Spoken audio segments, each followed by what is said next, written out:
My name is Madison Clark, 34 years old, living in Colorado and working full-time in travel content. That weekend, my husband told me he was going back home for his father's birthday party. I believed him. Till I saw the photos on Instagram. A lavish engagement party, his entire family in attendance, all beaming. And there, in the middle of it all, was my husband, standing on stage giving a speech in front of everyone. And me, I wasn't invited. Not a word of explanation. Not a spot in the family photo. I posted a single picture from the snowy mountain peak with a caption that sent his entire family into chaos. Have you ever been cut out of the life of someone you love? Treated like you don't exist no matter how hard you try? Leave a comment if you've ever felt like an outsider in the very family you thought was yours.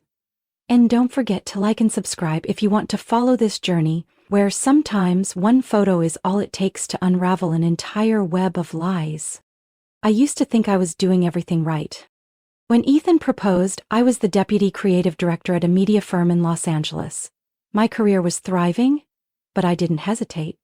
I gave it all up to move to Idaho, a small town where he was born and raised, where his family still lived and gathered for every holiday. I believed love was enough to start over. I believed that if I was genuine and kind, they'd eventually welcome me as part of the family. But for the past 6 years, I've remained a stranger.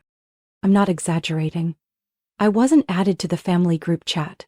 No one asked for my input when planning holidays. I once brought dessert to Thanksgiving and my mother-in-law, Diane, barely glanced at it and said, "Interesting taste." Others were more polite but always kept their distance. One time, I offered to help with Christmas preparations. Diane gave a faint smile. "We have our own traditions, you should rest."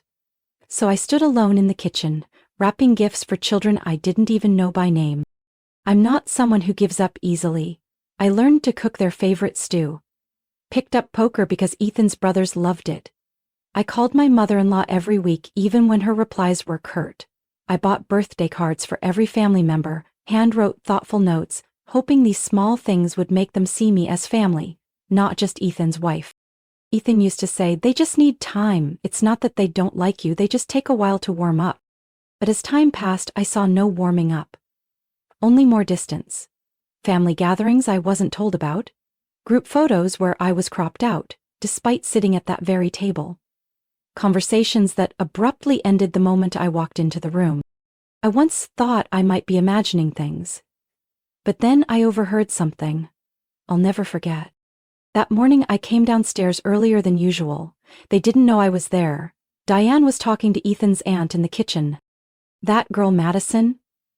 She's not like us. She does some silly social media stuff, lives in a fantasy, not grounded like Avery." Avery. Her name always lurked in their conversations. Avery was Ethan's ex-girlfriend, the one his mother had hoped would become her daughter-in-law. They had a brief engagement in college, then broke up due to bad timing. Diane still kept a photo of the two of them in the living room, subtly tucked behind a family frame, but I saw it. What hurt the most was that Ethan never once asked her to put it away. Avery has structure, direction, but Madison... Diane didn't finish, but her tone turned sharp. I stepped back up the stairs in silence, my chest heavy. I had suspected it for years. I just didn't want to believe it. That night I asked Ethan gently, "I'm not the kind of daughter-in-law your mother wanted, am I?" He was quiet for a moment, then said, "It'll come around, it's just, you're not what she pictured." One sentence, enough to tear apart the fragile trust I had clung to all these years. I never needed her to love me like her own daughter. I just wanted to be treated like family, like the wife of her son. But the harder I tried, the more I felt like a guest in my own husband's home. Carla and I had planned a ski trip, it was still snowing in March, at a resort near Aspen. I thought it would be a good way to decompress, to escape the constant tension with my mother-in-law and all the formalities of crowded family dinners. Carla booked a cozy lodge tucked in the mountains. Not luxurious, but it had polished wooden floors, a grand stone fireplace, and a soft cinnamon scent in the air. That first afternoon we sat on the balcony watching snowflakes pile gently on the railing. I sighed, still trying to push aside the unspoken weight from my conversation with Ethan earlier that morning. "Don't go," he'd said, folding clothes into a travel bag. "It's mostly extended family you don't know. Mom's a little under the weather. She'll feel guilty if you're there and she can't host properly." I was used to those kinds of excuses by now. In 6 years, Ethan had never once said his mother didn't want me there. He always worded things to sound diplomatic, reasonable, as if my absence was somehow necessary for family harmony. Carla refilled my glass of red wine, her eyes sharp with concern. "You sure you're okay?" "Just a little tired. A few runs on the slopes tomorrow should help." The next morning, snow was falling lightly. We rented skis and spent the morning tackling intermediate trails. Carla, ever energetic, laughed loudly every time she wiped out in the snow, and pulled me down with her in hysterics. It was one of those rare light-hearted moments where I didn't feel like the unwanted wife in someone else's family. By noon, we were sitting in the lodge with hot chocolate and damp gloves when Carla slid her phone across the table. "You should see this." I looked up and took the phone. On the screen was an Instagram post by Chloe Stanford, our former college classmate, now a wedding planner in Boise. The first photo, a stunning banquet hall with a high ceiling, crystal chandeliers, and glass walls glowing with candlelight. But it was the caption that made my heart drop. "Honored to design this gorgeous engagement party for Marcus and Avery this weekend. Fletcher engagement." I couldn't hear anything around me. I zoomed into the photo, and my chest tightened. There was Ethan, my husband, standing in the center of the hall, dressed in a sleek black tuxedo, smiling as he gave a speech. A microphone in his hand, his eyes turned toward the couple beside him. Marcus, his younger brother, and Avery, his ex. The one who nearly became his wife before I ever came into the picture. Behind them stood my mother-in-law, Diane, wearing the dark emerald velvet dress I had suggested to her last year. She wasn't looking at the camera. She was looking at Avery, with a gentle smile and glistening eyes full of pride. I felt a cold rush through my body despite the roaring fire nearby. The corner of my mouth twitched. I wasn't sure if it was anger or shock. I kept scrolling through Chloe's photos. Marcus and Avery cutting a symbolic cake. A shot of Ethan from behind raising a glass in a toast with his brother. Another frame captured Diane placing her hand on Avery's shoulder. A gesture she had never once offered to me. I had been excluded from a major family event, not by accident, not because they forgot, but because they didn't want me there. A deliberate erasure. Carla placed her hand gently on my shoulder. "You saw Ethan in the photo, right?" I pulled my phone from my jacket pocket and opened my own Instagram. I hadn't posted anything since arriving here. I scrolled through a few old pictures, dinner with Ethan, a sunset from a beach trip we took. All of them looked heartbreakingly naive. I opened the camera. Carla seemed to understand. She took the phone, stepped back a few paces, and whispered, "Turn your face toward the light. Hold still." I stood tall, the snowy mountain range stretching behind me. My face was calm, but my eyes gave it away. They said everything I hadn't yet found the words for. After she snapped the shot, I looked at the photo. My face was sharp, cheeks flushed from the cold, hair lightly windblown beneath the brim of my hat, and an expression no longer belonging to a woman who quietly endured, but to someone who had just realized she'd been betrayed by an entire family. I typed a caption. Not much, just one line. "Turns out some places are warmer than home." I hit post. I hadn't intended to start an earthquake. When I shared that photo, all I wanted was to affirm my presence, even in silence. But maybe, when a quiet woman has been silent for too long, even a whisper as soft as snow can trigger an avalanche. Less than 10 minutes after I posted, my phone started vibrating nonstop. Red hearts, fire emojis, cryptic comments from old friends, former colleagues in Los Angeles, and even names I never expected. "Are you okay, Madison? Sending you a huge hug from New York. Whatever this is, you never have to apologize for standing on your own." I read each line, each reaction like someone stepping across soft snow, unsure if there was a pit beneath or solid ground. My heart beat unevenly, part stunned, part scared. I hadn't spelled out the truth, but somehow, people still understood. Some things don't need to be explained.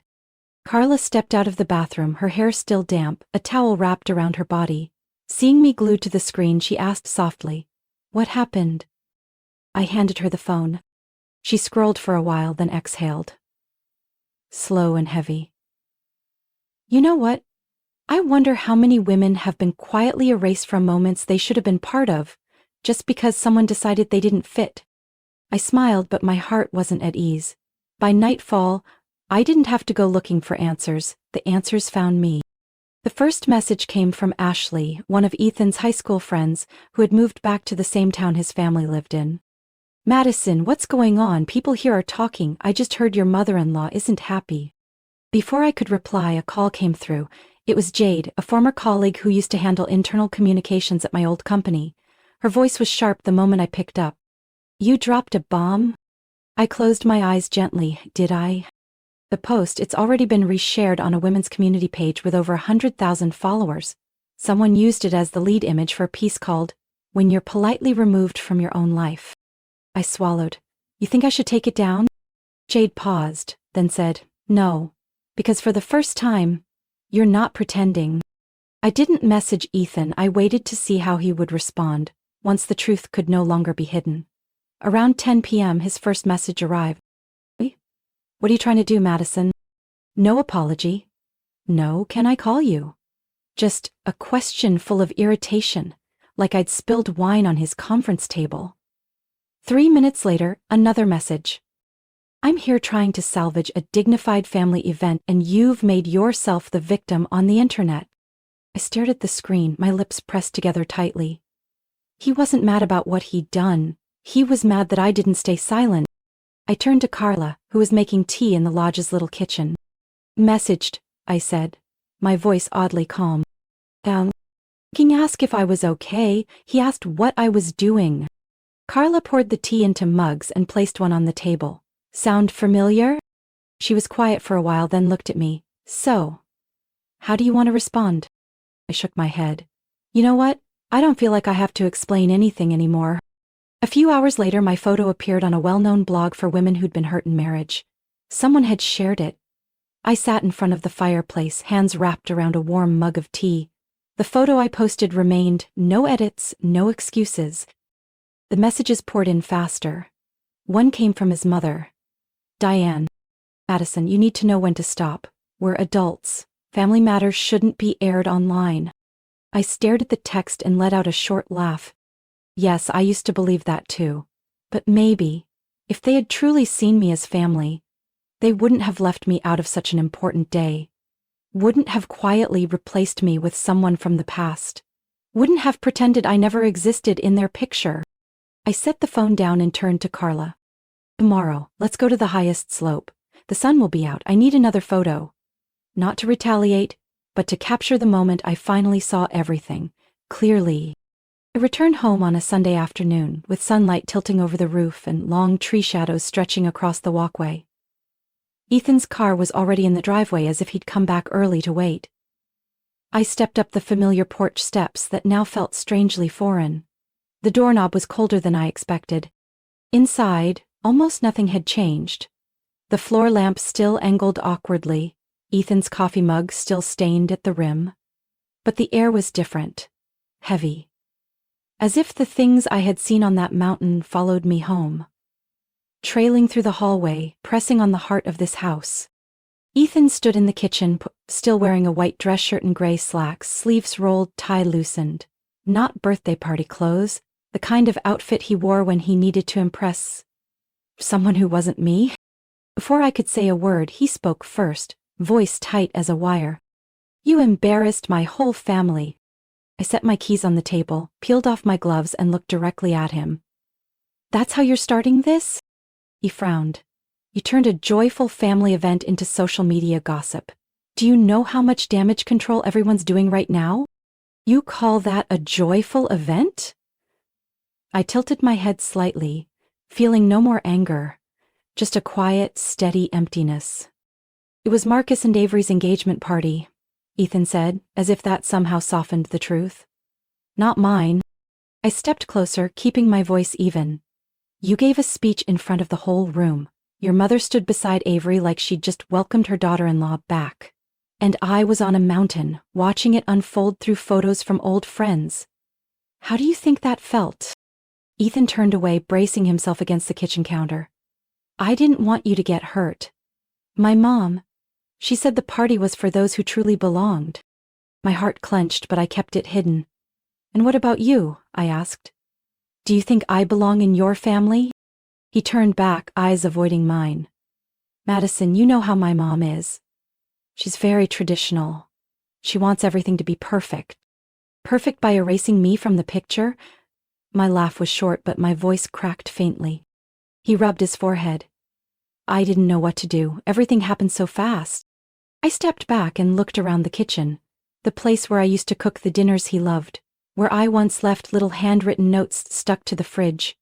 Small things, I thought, were part of a love built from both sides. But now I understood. I had been building it alone. I just want to know, I said, eyes locked on him, when your mom said I didn't belong. Did you say anything? He stayed silent. That same silence I had forgiven dozens of times before, hoping it meant he was trying to protect me. But today I no longer mistook it for love. You didn't do anything, I said softly. You let them plan. You knew I wouldn't be invited and you went anyway. Ethan tried to step closer. You're overreacting, it was just a party. Don't let a post ruin everything. I stepped back. The post didn't ruin anything. You did. When you let me pack for a trip you knew was a lie. When you let me believe I was part of your life. He fell silent, then almost pleading. I don't want to lose you. I turned and walked up the stairs. What are you doing? He asked from behind. I'm packing, I answered, without turning around. Don't worry, I'm only taking what's mine. I'm not overreacting, Ethan, I said as my hand touched the bedroom doorknob. I'm just waking up. I left the house I used to call home on a gray afternoon. No rain, just clouds heavy with silence. My suitcase rolled across the wooden porch with a hollow sound. Ethan didn't follow. He remained at the top of the stairs, one hand gripping the banister, his eyes hollow with exhaustion. But he said nothing. No, don't go. No, I'm sorry. And I didn't need to hear it. Carla greeted me with a tight hug right outside the door. Her apartment had one small bedroom, and the living room had been turned into a multi-purpose space. A sofa bed, a bookshelf stacked with old magazines, and some cacti placed in a messy but beautiful way. Stay as long as you need, she said, pushing my suitcase into the corner. This place used to be where I hid from the world. Now, just treat it like it's yours. I smiled, saying nothing. My throat was dry, not from exhaustion, but because everything was happening so fast. Yet strangely, I didn't feel like I was running away. I felt like I was stepping out. That first night at Carla's, I couldn't sleep. I lay still, staring at the ceiling marked with tiny paint cracks, thinking about the years I spent being the reasonable wife, gentle enough, independent enough, never too much trouble. The next morning when I opened Instagram, the mountain photo had over 7,000 likes, hundreds of comments, many from people I didn't even know. But it was the private messages that overwhelmed me. I'm my husband's second wife. His first family controls everything. I've never been invited to his mother's birthday. Says I've spent 10 years being called David's wife instead of my name. I thought I was the only one who felt invisible. I used to think I was crazy for feeling anxious at every holiday. Thank you for making me realize this pain isn't invisible. I read every line, my heart aching at its softest spot. These women didn't know me, but they knew exactly what it felt like to be silently erased from a family photo, while still expected to smile to keep the peace. Carla walked out with a big cup of coffee and handed it to me. You read them, huh? I didn't think I'd reach so many people. Because you told the truth. And that kind of truth, not everyone's brave enough to say it. I was about to scroll through more messages when a new email alert popped up. It was from Eliza Walton, editor at a magazine focused on middle-aged women and those who've gone through divorce. Subject: We want you to tell your story. I opened the email, my hands slightly shaking. Eliza wrote, We saw your post. It rings like a voice our readers have been waiting for. If you're willing, we'd love to invite you to write a personal essay. when you're married but still not family. Write it like you're talking to a 40-year-old woman sitting in her car after a family gathering, wiping off her mascara with the tissue, wondering if she's being too sensitive.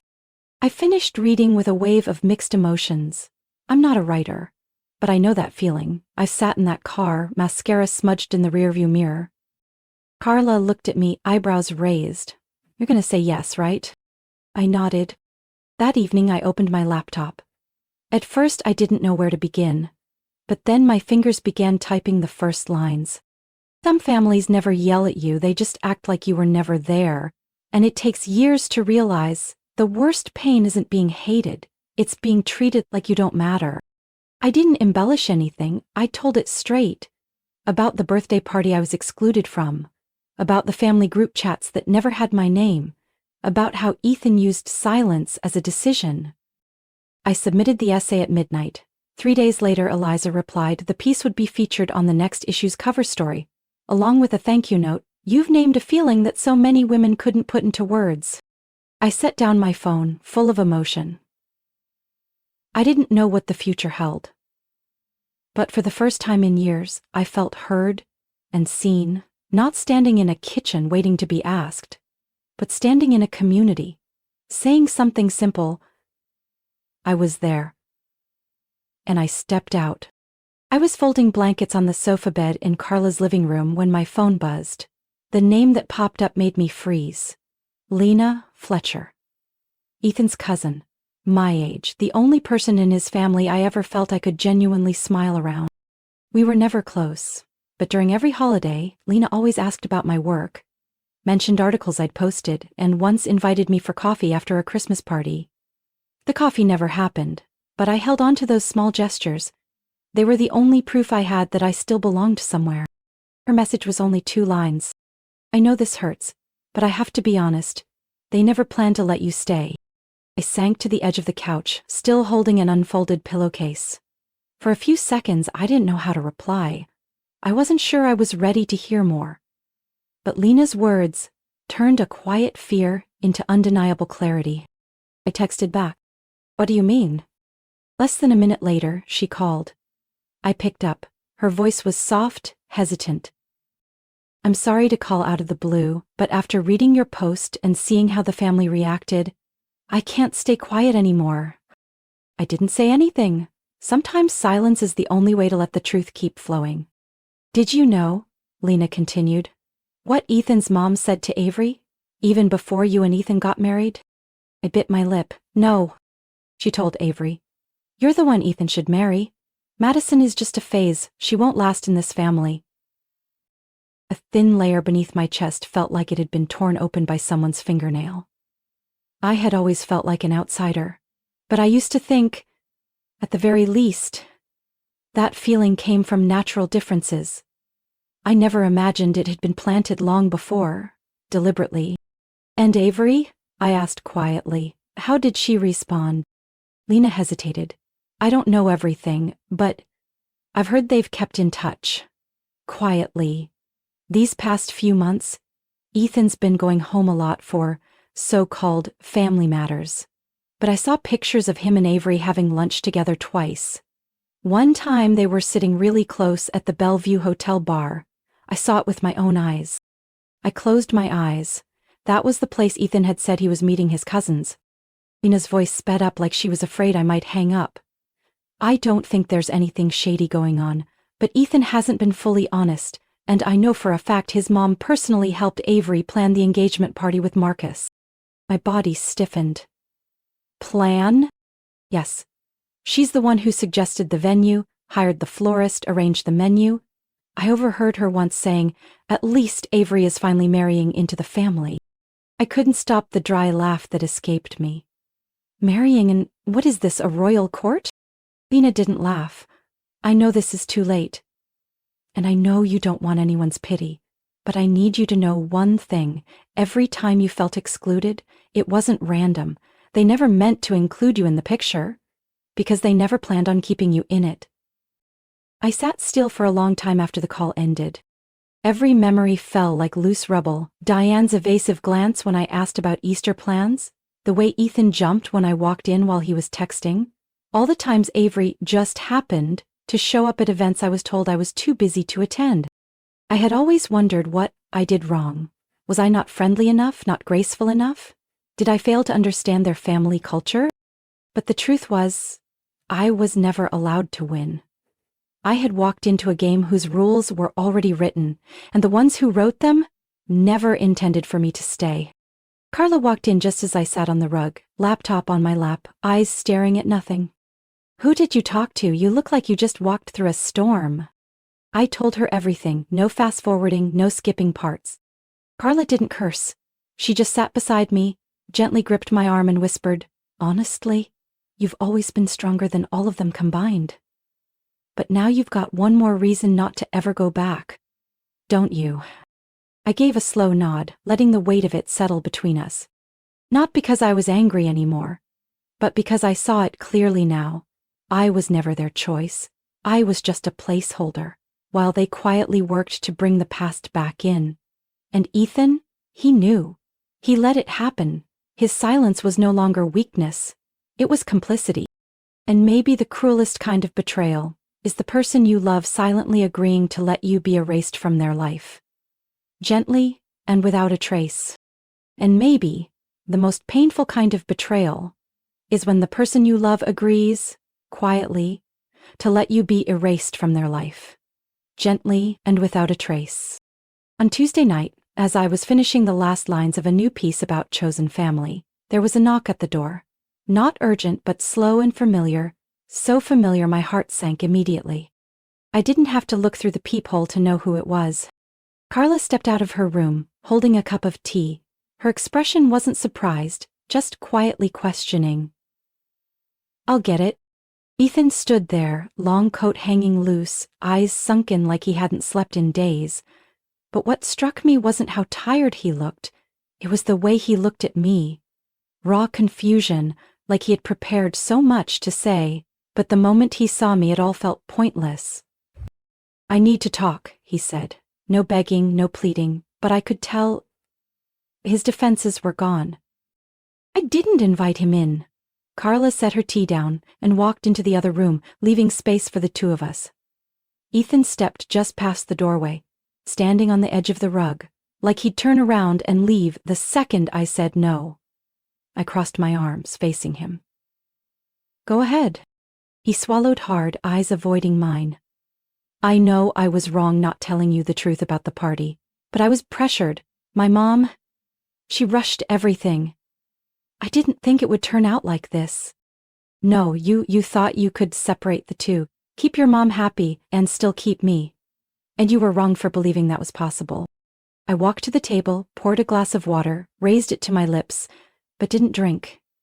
I needed a few seconds to stay calm, to stop myself from stepping backward into softness. "Even," I said, voice steady like a windless lake, "you weren't pressured. You stayed silent because you agreed." "I didn't agree to shut you out," he said quickly, voice rising. "I just didn't want to cause conflict. You know how controlling my mom is. I'm tired of being stuck in between. And you chose the easier side." He didn't answer. I stepped closer, still calm. "Do you know, when I packed your suitcase for that trip I wasn't invited to, I left a little note. It said, 'Missing you already,' with a heart sticker." He closed his eyes. I saw it. "And while I stood in the snow thinking my husband was with his family, you were raising a glass with your ex-girlfriend, giving a toast at an engagement party your mother orchestrated." I gave a small laugh, not bitter. Just the sound of a throat gone dry from holding in too much pain. "Do you even know what you did, Ethan? You didn't just hurt me, you woke me up." He stepped forward. "Madison, we can fix this. Go to counseling, talk it through. I'll speak to my mom. I lifted my hand gently to stop him. "You had 6 years to do that, 6 years to tell your mother I'm your wife, your family, but you didn't. And now that there are consequences, now you realize what matters?" He froze, like I had slapped him, without lifting a hand. No tears came, no sobs, only a quiet release, like something heavy had finally been lifted from my chest. "It's not that you didn't love me," I said. "I know you did. But you didn't love me bravely. And love without courage, it's compromise. where one person always ends up smaller. Ethan's shoulders dropped. His voice was low. I don't deserve your forgiveness. I pushed my head slightly. I'm not talking about forgiveness. I'm talking about choice. And today I choose not to stay where I have to beg to be seen. I didn't walk him to the door. He left on his own. His footsteps were heavy, but firm. He didn't look back. 1 month after that final conversation, I returned to Aspen. Same mountain. Same snowy path where I once stood frozen among ringing skis and the scent of hot chocolate in the air. But this time, I came alone. No Carla, no one behind the camera. I rented a small room in the corner of the lodge, near a window that looked out over the sloping hill. Simple, quiet, no buzzing phone, no accusatory texts, no half-hearted defenses. That morning, snow was falling gently, fine, powdery flakes. I took the old lift to the top of the peak, wearing a dark coat, a plain knit beanie, my hair loose. No posing, no framing. I didn't plan to take any pictures. I just wanted to stand there. The wind brushed past my ears, whispering softly like a voice from the past. I closed my eyes, inhaled deeply, and felt my lungs fill with something cold, sharp, and clean. As if forgiveness didn't need to be spoken to be real.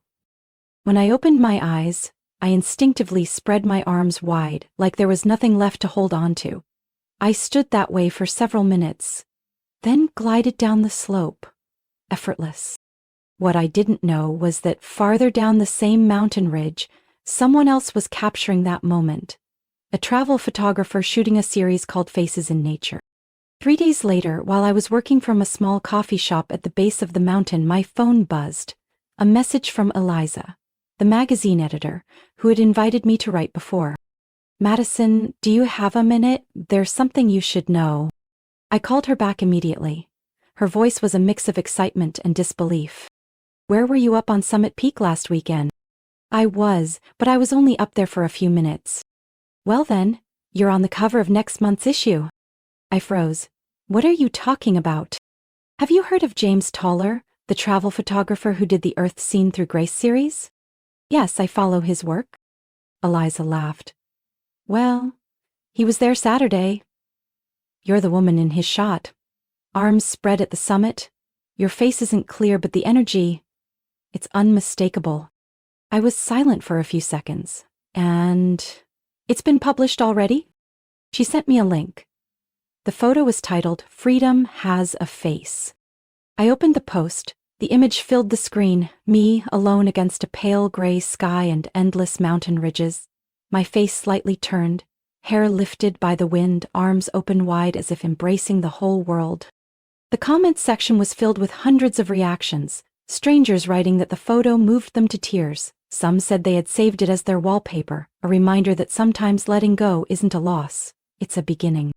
Perla looked at me from across the kitchen. What is it? I glanced up, still staring at the screen. I didn't know I could be seen like this from the outside. My first office was a small attic space above an independent bookstore, with a window that opened to a row of maple trees turning with the seasons. No flashy signs, no sleek reception. Just an old wooden desk, a corkboard of ideas, and one handwritten quote pinned above where I work. A woman doesn't need an invitation to belong in the frame.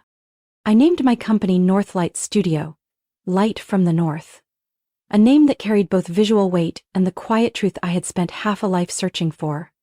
A source of light that no one else could block. My first clients came from the very women who had messaged me after that mountain photo. Small business owners, artists, freelancers, and women quietly stepping away from lives that once controlled them. I didn't teach them how to reinvent themselves. I simply helped them see themselves more clearly, through image and voice. What had once been dimmed by you should and you must was now allowed to shine, naturally, unapologetically. One Thursday afternoon, as I was editing slides for an upcoming workshop, my inbox pinged, a new email. From Lena. Hi, Madison. It's been 3 weeks since I moved out of my parents' house. I rented a little apartment with a balcony that looks over a shared lawn. For the first time, I picked my own bedding without anyone giving opinions on the colors. You made me brave enough to leave the life that was squeezing me, not with advice, but by living as yourself. Thank you, Lena. I read the letter over and over, then printed it and tucked it into the leather journal I used to collect things that matter. That night, Carla came over with 2 glasses of wine to my new apartment just outside the city, where the evening sun slid through the curtains and made everything glow like a painting. We sat on the rug, surrounded by sticky notes, laptops, and a few unread magazines. Carla swirled her glass, then asked the question I knew would come eventually. If someone asked you about Ethan now, what would you say? I took a moment, letting the silence speak first. My eyes wandered across the room. The artwork I chose. The olive green armchair I bought myself, and, on the center wall, the photo of me on the mountaintop, printed large, framed in raw oak. No caption, no filter. I turned back to Carla, smiling. I don't need to say anything, they just need to look at me now. She smiled back. That should be your company's slogan. I laughed. Careful, I might actually use it. We clinked glasses, the soft chime like a quiet affirmation. Healing doesn't come from time alone, but from facing the truth, no matter how much it hurts. I walked over to the photo on the wall, looked closely. I still recognized my eyes from that day. Calm, free, needing no explanation, needing no one's permission. I didn't erase what had happened. I just stopped where I needed to, before I completely lost myself. And now, I'm not outside the frame anymore. I'm the one holding the camera, the one choosing the light, the one rewriting the caption for my own life. Have you ever been in a relationship where no matter how hard you tried, you still felt like a temporary guest in someone else's life? Have you ever been excluded not by words, but by polite indifference disguised as kindness? It took me 6 years to learn not everyone has the courage to love you fully, and not every place called family is worthy of being your home. Recognition doesn't come from a seat at their table. It comes from the way you stand when they take your invitation back. If you felt that, or you're still in it, leave a comment below. I always read them, and maybe someone else out there will find themselves in your story. Don't forget to follow this channel for more real journeys about family, about choosing for yourself, and about finding your worth in a world that sometimes makes you forget you ever had it.